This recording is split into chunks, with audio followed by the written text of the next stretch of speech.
Tiene mucha carga simbólica política, tiene mucha carga simbólica emotiva, como bien lo demostraba el informe, una arenga muy fuerte Sí. y un pedido de Específico. la gremial bancaria de reestatizar también el banco. Por lo menos que entre en agenda. Es el estadio superior a todo este torbellino de cuestiones que vamos a estar viendo. Digo, se destapa la caja de Pandora, me parece, ¿eh? Ahora le voy a preguntar a uno de los protagonistas que tuvo en un momento de la línea histórica justamente de la investigación de la historia del Banco Provincia o del Banco de Santa Fe, es el fiscal general actual fiscal general de la provincia y fue juez en aquel momento justamente. Le sacaron, ¿Quién instruyó la causa? Y le sacaron la causa, digamos. Bueno, toda esta historia lo vamos a hablar con el doctor de Olazábal, Julio de Olazábal, que ya está en nuestros estudios. ¿Cómo anda, doctor? ¿Cómo anda? ¿Qué tal? Buen día. ¿Cómo están ustedes? Buenas tardes. ¿Se destapa la caja de Pandora en términos, a ver si me puede dar como en una especie de síntesis lo que le parece a usted?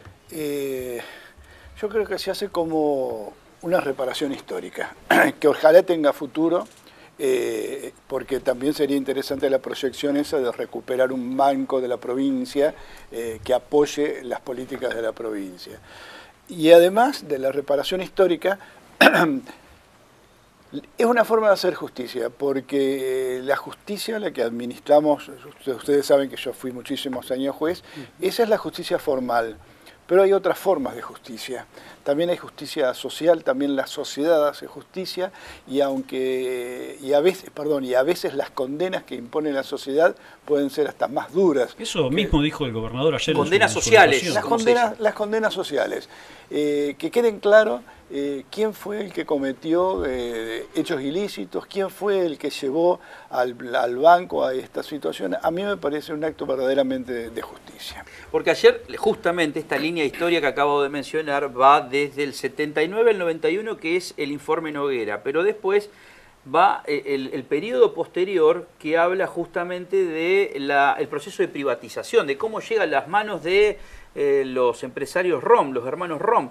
¿En qué momento participó usted como juez dentro de todo este periodo? Yo en aquella época era juez de instrucción, un joven juez de instrucción, y yo creo que era aproximadamente el año 85 o 86 debe haber sido. Y se rumoreaba ya respecto a que en el Banco Provincial se estaban otorgando créditos muy importantes, violando todos los reglamentos del Banco Central y créditos que eran incobrables. Entre los que yo recuerdo en este momento, por ejemplo, había uno de lo que se denominaba en aquel entonces la alcoholera Florencia, a la que se le había otorgado un préstamo muy importante y no tenía ninguna garantía. Cuando se fue a ver qué era lo que ofrecía como garantía, era un galpón cerrado en Florencia, en el norte de la provincia, prácticamente carente de valor. Frigoríficos del sur de la provincia habían obtenido créditos también sin garantía. Un sindicalista muy importante de aquella época, lo mismo Lorenzo Miguel, había obtenido créditos para la UOM. Lorenzo Miguel había obtenido un crédito para su gremio. No sé si para su crédito. O personal. Sí, se les otorgaba prácticamente a sola firma, y eran préstamos muy, muy importantes. Y en ese momento, frente a esos rumores, el propio presidente del Partido Justicialista de aquel momento, lamentablemente ahora se me escapa el nombre, el apellido, fue el que hace la denuncia, y le hace la denuncia ante mi juzgado, lo cual le costó la vida política. Ese hombre nunca más tuvo una vida política. Yo tuve muchos inconvenientes para investigar porque era difícil, porque todo delito macroeconómico es un delito difícil. Pude, sin embargo, aclarar el hecho. Recuerdo que en algún momento tuve que solicitar el auxilio del Banco Central de la República Argentina, que fletaron desde Buenos Aires a personas especializadas que me pudieron explicar las operatorias, y entonces quedó en claro que en esas operatorias, que eran muchas, eran como 10 o 15 operatorias, se habían violado los reglamentos del propio Banco Central, se habían violado los reglamentos del Banco Provincia y se habían otorgado créditos que prácticamente eran incobrables.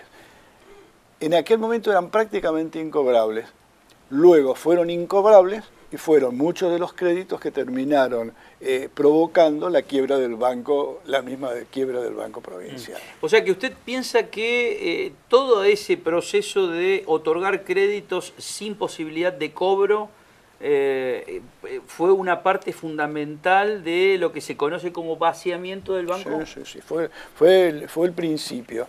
Yo no sé si en ese momento ya había una planificación destinada a vaciar el banco y a venderlo, pero sí ciertamente que se estaba ante delitos macroeconómicos, en los cuales, delitos económicos que estaban destruyendo las bases económicas del Banco Provincia, y llegó después hacia un momento en que era muy difícil poder sostenerlo. Doctor, yo supongo que esta investigación habrá influido en su vida profesional de manera directa, habrá sido una de las investigaciones que quizás más atención le ha provocado, pero en su vida personal, ¿tuvo alguna influencia? Digo, ¿ha interferido en su vida personal el hecho de investigar a semejantes personalidades políticas, sindicales? En aquella época, en aquel momento, fue extremadamente perturbador, porque uno recibía permanentemente y en forma velada amenazas de lo que podía ocurrir. Desde el banco se entorpecían las investigaciones, y cuando llegó un momento, que fue el momento clave, en el que yo cité a indagatoria a todo el directorio del Banco Provincial de Santa Fe y a los gerentes generales de Santa Fe y de Rosario, eso fue un escándalo político, ¿no es cierto? Porque obviamente cada director habrá tenido su aval político y hubo una resistencia muy grande. A ver, cuando usted habla de amenazas, ¿qué tipo de amenazas ha tenido? Y por ejemplo, llamados telefónicos que se cortaban, que no se hacían, que no se comunicaban, y todo esto hay que verlo, y ahora voy a esto, a explicarlo, porque concatenándolo uno lo comprende. En ese momento, ante la Corte Suprema, se me inicia un jury de enjuiciamiento. Había habido una viejísima causa, no muy vieja causa, de un abogado que había presentado una denuncia contra mí, y la Corte había considerado que esa denuncia no tenía ningún fundamento, pero en lugar de archivarla, la había dejado ahí latente. Y cuando 4 o 5 años después, no me acuerdo cuánto, yo inicio esta investigación, resucitan esa causa, y sin que nadie me dijera, esto es consecuencia de aquello, se me hacía de alguna manera saber, mira, si vos frenas esto, aquella va a ser el premio, es que nos te echamos. Pero es tremendo esto. No, es tremendo. Es tremendo.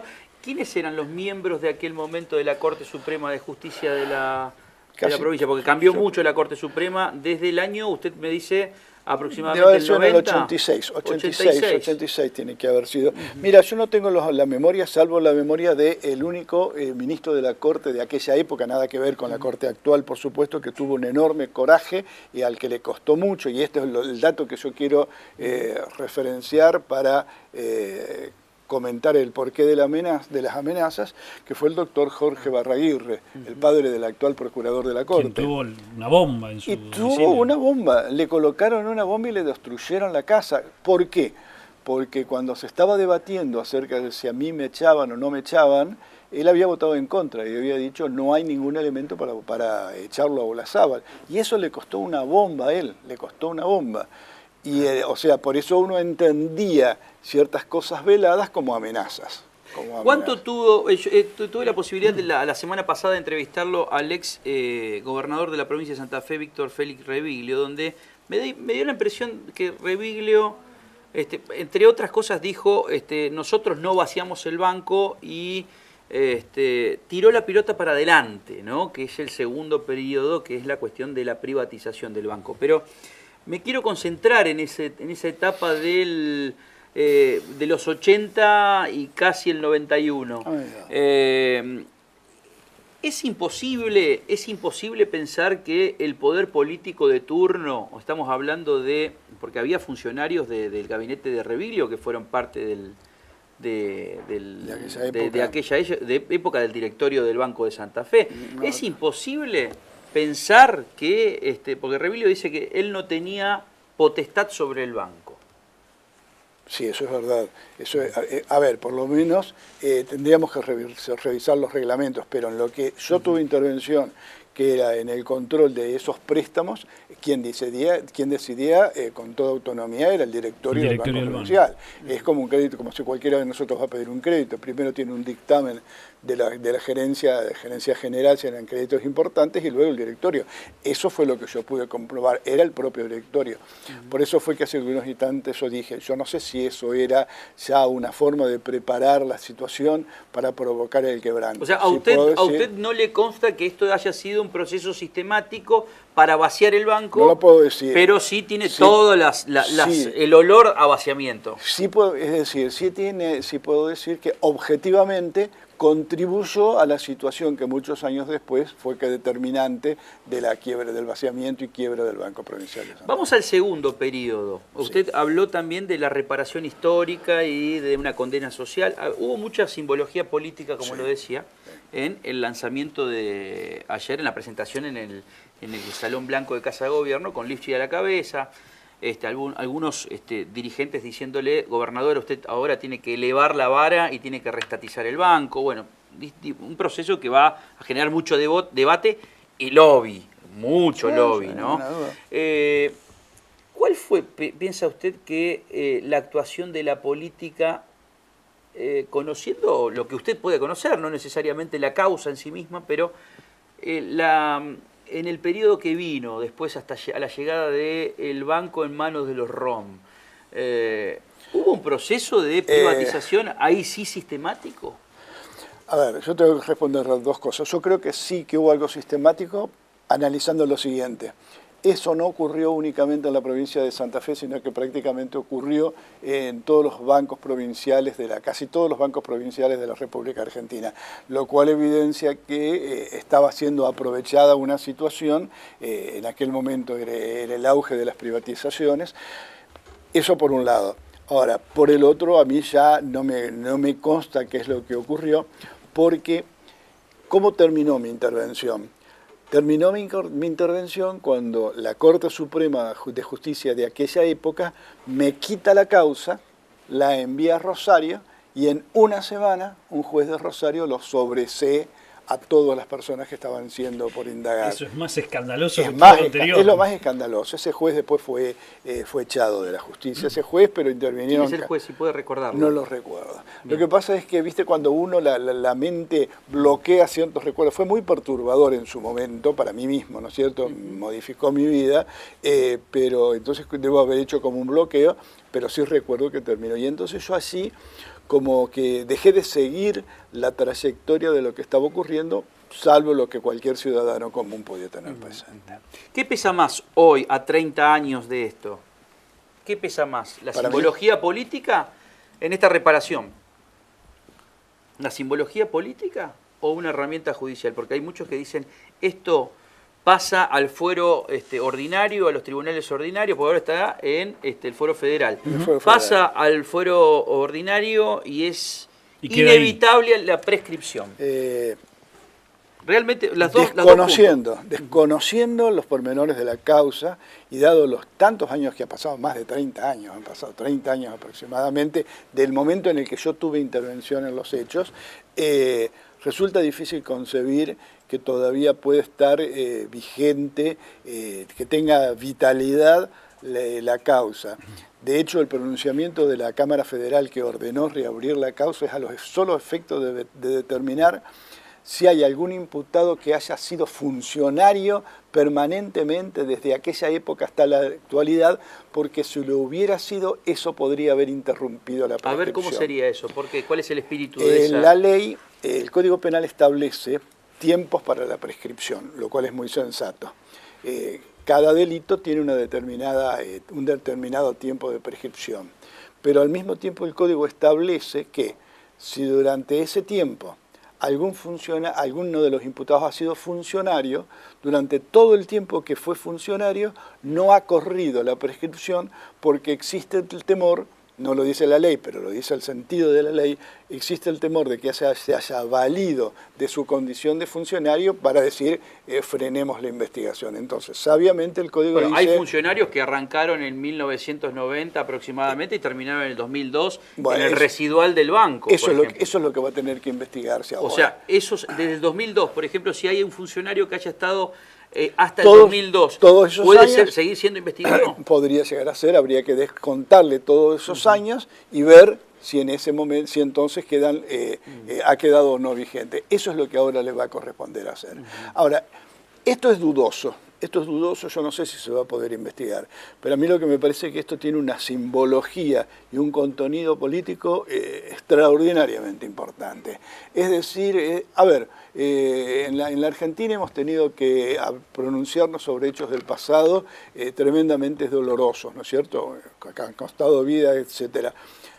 Bueno, también decir, bueno, en lo económico también y en lo político también, que los políticos que hayan intervenido en aquel momento, bueno, que se hagan responsables, que digan no podemos aparecer más, y los que en la economía y que siempre han salido indemnes de todas estas situaciones hayan ocurrido, bueno, que no puedan intervenir y que sean, aunque sean sancionados desde el punto de vista social y bueno, y que las instituciones económicas también les hagan algún tipo de respuesta. La última, y muchas gracias por su testimonio.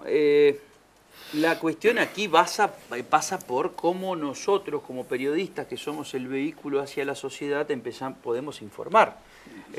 Ha tenido muchísimas trabas el periodismo en poder acceder a la información pública de muchísimos casos. Y cuando se accedió se hizo lateralmente. Y cuando se accedió fue a regañadientes y cuentagotas. Entonces digo, ¿cómo piensa usted que se puede implementar la desclasificación del informe Noguera como para poder investigar por lo menos el proceso 79-91, de 1979 al 91, que eso es básicamente lo que sucedió en el informe Noguera? El gobernador Obey también en un acto de mucho coraje porque mucho coraje y mucha valentía política, porque era cuando él ordena formar la comisión Nogueras e investigar lo que estaba ocurriendo.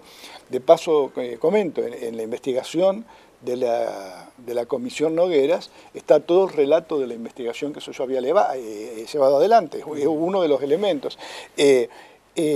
Todo ese material que juntó Nogueras es un material que fue juntado no por la justicia, sino que fue juntado por él, así que supongo que va a tener libre acceso ahora que el gobernador lo permite, va a ser un material de acceso libre, no es... ¿Va a ser acceso libre? ¿Usted piensa que va a ser de acceso libre? Supongo que sí, ¿no es cierto? Porque todavía yo he hablado con algunos funcionarios, algunos interlocutores del gobierno provincial, y están estudiando de cómo hacerlo acceso libre. Tendrán que verlo. El gobernador por lo pronto ha dado la orden de que se estudie y bueno, y habrá que verlo, porque si hay elementos, todos los elementos, por ejemplo, que estaban en la causa, en mi causa, en la causa que yo investigué, esos elementos ya están prescritos como elementos de investigación, ya ahora son de acceso libre. No sé qué otros elementos podrá haber en la justicia federal y bueno, eso habrá que construir. ¿Es la caja de Pandora? Puede ser la caja de Pandora porque van a empezar a surgir nombres y van a empezar a surgir operatorias del banco que nos podemos sorprender muchísimo.